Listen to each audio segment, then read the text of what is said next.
Então, gente, nesse vídeo aqui eu vou mostrar dicas de manutenção em placa-mãe, como rastrear e detectar os defeitos básicos, primários desse tipo de placa. A primeira coisa que vocês têm que fazer é a inspeção visual. Ver se tem algum capacitor eletrolítico estufado. Ele não estufa só por cima, viu? Ele também estufa por baixo.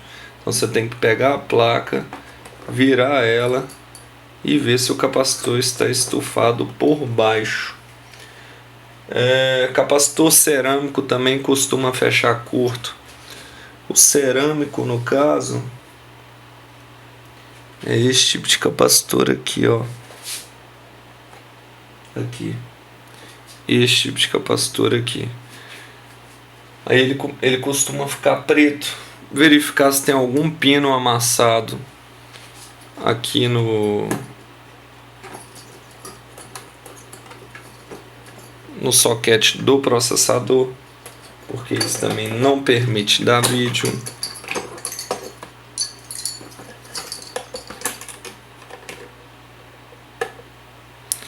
Verificar se tem algum pino amassado aqui.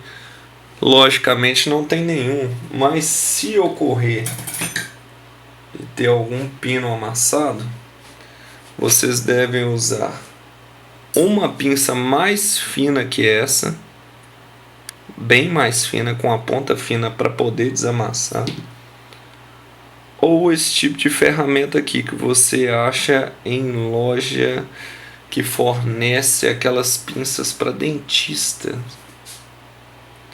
Esse negócio de mexer com obturação, etc. Aí você pega a ponta e vai desdobrando ela levemente até voltar ao ponto atual. Bem, mais procedimentos básicos que eu devo passar para vocês. Verificar também pontos de oxidação na placa-mãe. Um exemplo, essa placa-mãe, o gabinete do cliente, ele ficou exposto à umidade, então as patas desse chip estão oxidadas. A oxidação você percebe ela quando ela está em formato de, vamos dizer, giz branco ou então verde, ou até ela começa a escurecer também, porque os componentes eletrônicos eles costumam apodrecer. Verificar também os componentes montados errados. Tem pessoas leigas que costumam pegar a memória DDR2 e colocar aqui forçadamente e ligar o equipamento. Ele costuma queimar o regulador de memória.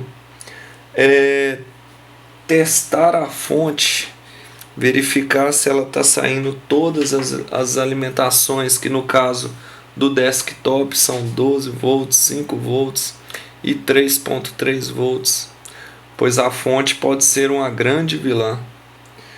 Testar a temperatura dos componentes. Eu vou mostrar para vocês aqui. Vou ligar essa placa.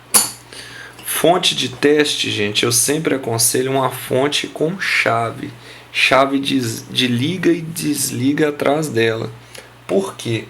Porque qualquer coisa, se der algum pico, o componente esquentar demais, você tem a opção de apagá-lo. Então eu vou ligar aqui a fonte para poder ligar a placa-mãe. Tá? Como é que eu testo a temperatura dos componentes? Normalmente quando eles estão em curto, eles aquecem fora do normal devido à alta resistência encontrada. Muitos desses componentes, quando eles estão em curto, eles costumam a chegar até a queimar o dedo. Então eu aconselho fazer o teste com o dedo mesmo. Vamos supor, o I/O dessa placa aqui, esse chip ITE, ele é o responsável por controle das tensões da USB, controle de RQ, rotação do fan, etc. Se ele estiver com defeito, às vezes você encontra o defeito no dedômetro. Você só pressiona e ele vai estar esquentando a ponto de fritar seu dedo. Verificar o chip de rede também, que é o grande vilão. Ele costuma queimar e travar a placa por completo, ele não deixa ligar nada. Normalmente quando ele fecha curto e abre a resistência toda, ele trava a placa por completo. Verificar o chip de rede. O chip de som costuma, quando ele está em curto, ele costuma dar muita tela azul. Os capacitores também. Verificar esses capacitores eletrolíticos. Os capacitores sólidos, raramente você os encontra com defeito. E também você deve testar as tensões. Percebam que eu peguei o multímetro e coloquei ele na escala de 20 volts. Vamos calcular isso em volts. Então o que eu faço? Eu pego o meu aterramento, que é o preto, e ligo no aterramento da fonte, direto na fonte. Correto? E eu vou verificar as tensões de entrada da placa-mãe, que no caso aqui do MOSFET, vocês percebem, a tensão primária da fonte é de 12 volts. Está chegando 11.64, 11.61 volts. Nesse MOSFET, ele é um MOSFET de entrada.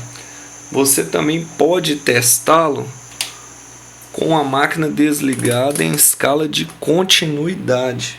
Eu vou dar um exemplo aqui.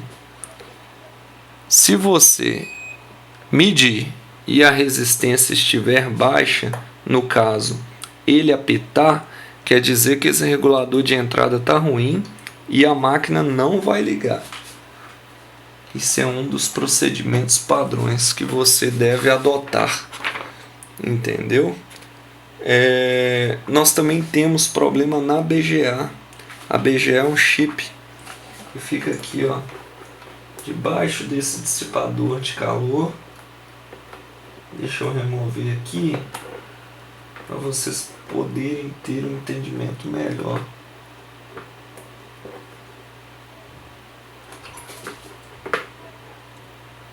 Deixa eu remover.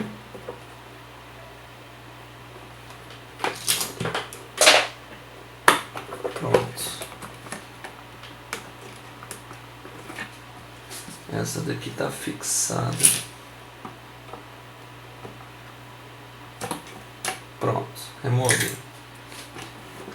Deixa eu levantar aqui. Esse é o BGA. Nós temos uns problemas no BGA que na maioria das vezes podem ser detectados somente pressionando o CI e ligando o equipamento. Vou dar um exemplo bem claro aqui. Novamente nós vamos ligar o equipamento.